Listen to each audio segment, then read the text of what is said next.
Welcome to அம்மாவின் சமையல். நாம் இன்னைக்கு என்ன பார்க்க போகிறோம் தெரியுங்களா? வீட்லேயே ஷாம்பு ரெடி பண்ண போகிறோம். அதுக்கு தேவையான பொருட்கள் சீக்காய், புங்கங்கொட்டை. புங்கங்கொட்டையில் இருக்கிற விதைங்களை எடுத்துட்டு தண்ணியில் போட்டு ஊற வைக்கணும். சீக்காவையும் ஒரு 4 மணி நேரம் ஊற வைக்கணும். புங்கங்கொட்டையும் ஒரு 4 மணி நேரம் ஊற வைக்கணும். விதையை எடுத்துட்டு ஊற வைக்கணும்.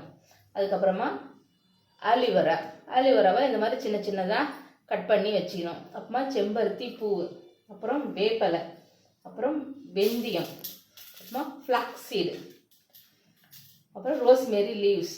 இதை வச்சு நம்ம எப்படி தயாரிக்கிறதுன்னு பார்க்கலாம் வாங்க. முதல்ல சீக்காவை போடணும். அதுக்கப்புறம் புங்கங்கொட்டையை போடணும். அப்புறம் ஆலிவரா ஜெல், ஆலிவரா, அப்புறமா செம்பருத்தி பூ, வேப்பலை, ரோஸ்மேரி லீவ்ஸ், அப்புறம் வெந்தயம், அப்புறம் ஃப்ளாக்ஸ் சீட்ஸ். இதெல்லாம் போட்டுட்டு 1 லிட்டர் தண்ணி,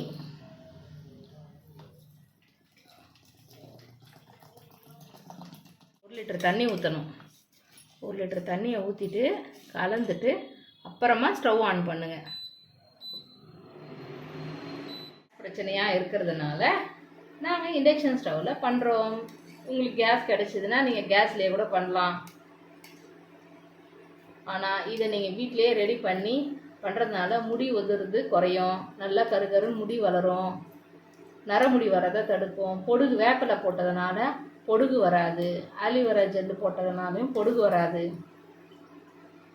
நல்லாயிருக்கும். வீட்டில் உங்களுக்கு ஃப்ரெஷ்ஷாக செம்பருத்தி கிடச்சிதுன்னா நீங்கள் போடுங்க.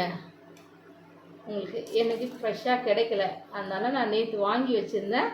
அதனால் இன்றைக்கி நான் ரெடி பண்ணி வைக்கிறேன். நல்லா கொதித்து நல்லா வேகணும். இந்த மாதிரி நல்லா நுர வரும். சீக்காய் நல்லா வேகணும். வெந்துட்ட பாடு ஆற வச்சுட்டு மிக்சியில் அரைக்கணும். இதை தண்ணியை வடிகட்டிட்டு சீக்காய், அந்த செம்பருத்தி பூ, விதை எல்லாத்தையும் மிக்சியில் போட்டு அரைச்சிட்டு வடிகட்டணும். ஃபில்டர் பண்ணி எடுக்கணும். புங்கங்கொட்டையை நல்லா வெந்த பாடு ஆஃப் பண்ணிவிடுங்க.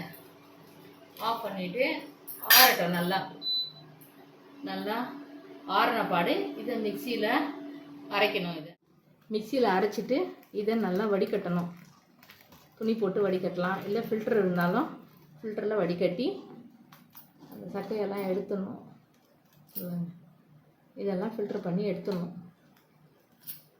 இது அப்புறமா கீழே ஷாம்பு தங்கும்.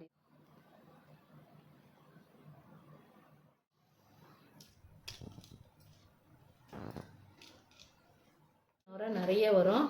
நீங்கள் கொஞ்சம் கொஞ்சமாக புழிஞ்சி எடுத்து ரெடி பண்ணிக்கோங்க. அதுக்கப்புறமா கொஞ்சம் நாளைக்கு காலையில் நீங்கள் பார்த்தீங்கன்னா அந்த நுரையெல்லாம் அடங்கி ஷாம்பு சாதாரணமாக இருக்கும். அதுக்கப்புறமா பாட்டிலில் ஊற்றி வச்சுக்கலாம். நுரெல்லாம் அடங்கின பாடு இப்படி தான் இருக்கும் ஷாம்பு. நீங்கள் அதுக்கப்புறமா ஷாம்பு பாட்டிலில் கூட நீங்கள் ஸ்டோர் பண்ணி வச்சுக்கலாம். இல்லை அப்படின்னா இந்த மாதிரி ஏர்டைட் கண்டெய்னரில் கூட நீங்கள் ஸ்டோர் பண்ணி யூஸ் பண்ணிக்கலாம். தேங்க்யூ. அடுத்த ரெசிபியில் பார்க்கலாம். சப்ஸ்கிரைப் பண்ணுங்கள்.